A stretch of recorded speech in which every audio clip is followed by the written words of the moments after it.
Godzilla. My 5-part Godzilla review series was counting down to the release of this film, so I figured I'd give my thoughts on this one as well. Now, for those of you who haven't seen it yet, I don't want to spoil anything for you, so I'm just going to give you the basic review right now. It's really good, you should go check it out. And so, turn this video off right now, come back when you've seen the film, and then you can hear me go into more depth about it. So here's a few seconds to turn the video off. So for those of you who are sticking around, you've seen the film, I don't really have to give a synopsis of the plot for you because you've already seen the shit. And I've already said I like the movie, so instead of sitting here and sucking the film's cock for the next few minutes, I'm going to talk about the things that I would have changed, and some of the things that I thought were a little odd about it, and something that could have made it better, because it is a good film, but it's not perfect. So let's address the elephant in the room right now. Everybody that's seen the film already knows that there's just not that much Godzilla in the overall movie. I think this is fine. I really liked the slow build to his first appearance. The problem that I had was the fight following his first appearance. As you know, there's the really funny scene with Sam Brody watching the two monsters fighting on television while his mom is telling him to turn it off.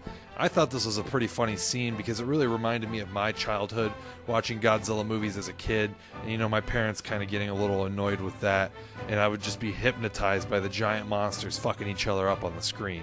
So that was pretty cool. The problem is that's all you see of that fight is just what's on the screen there. I really liked the scene. I would have kept it there, but I also would have extended the fight by about 10 minutes. I would have trimmed the fat on some of the human dialogue scenes to make room for that fight, because we just waited 40 minutes for Godzilla to reveal himself, and then he's just gone again just as quickly as he showed up. And then we don't see him again till the climax of the film. Not to mention that during the final fight, we also have to pay attention to what Ford Brody is doing. So I really think that if they would have just extended this scene by 10 minutes, because the fight looked really badass on the TV, if they just would have extended this scene, it really would have balanced the movie out better between the monster scenes and the human scenes. And I think it just would have made it an overall better film. The thing that I find odd about the film is actually the marketing campaign. All the ads and all the interviews really advertise this as a very dark and gloomy Godzilla film. Now, while the tone of the film is very serious, the script really reads as kind of a popcorn action blockbuster and not as dark and gloomy as the original ads make it seem. Even director Gareth Edwards in the interviews kind of advertises Godzilla as the lesser of two evils in this film because he was obviously fighting the other monsters.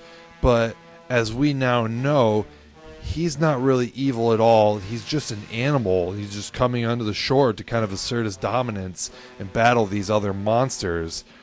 As a matter of fact, he kind of becomes a champion of the people at the end of the film, where he just gets up from his nap, roars triumphantly, and just goes back into the sea. He doesn't fuck anything up. He was just there to fight the other monsters.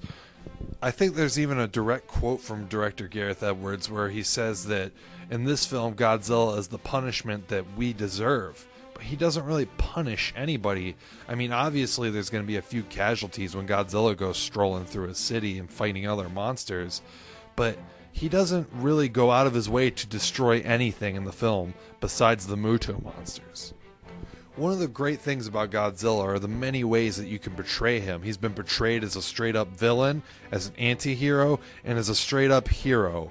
And in this movie, it really appears by the tone of the ending that he's meant to be portrayed as a straight-up hero, which I think is fine. As a matter of fact, I love it, because Godzilla has been being portrayed as an anti-hero and a villain exclusively since about 1985, I think now.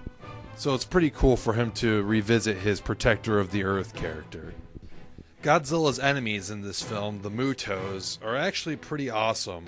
I was pretty worried going into the film that they would be kind of generic based on the designs that I had seen thus far, but I was actually very impressed with them.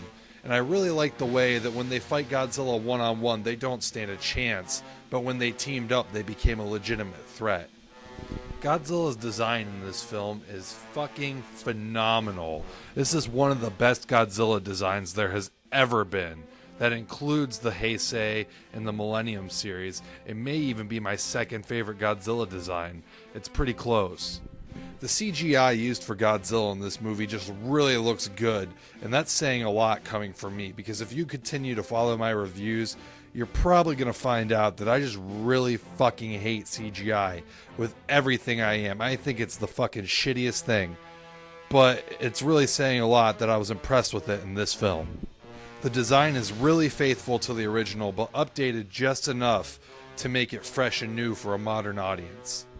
Godzilla just looks awe-inspiring. During the first reveal, my jaw just hit the floor, and this is the exact kind of reaction that he deserves. This is the fucking king of monsters, and he really looks the part in this film. As for the human characters, I know I shit on them in my other Godzilla reviews, but they're very well done in this film, and they really held my attention till the end.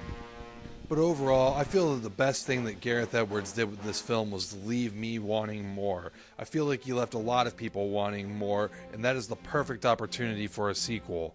Bring me more Godzilla. I need more fucking Godzilla. The king is back!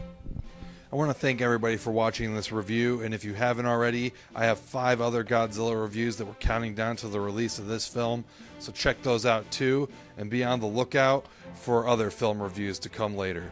Thanks for watching.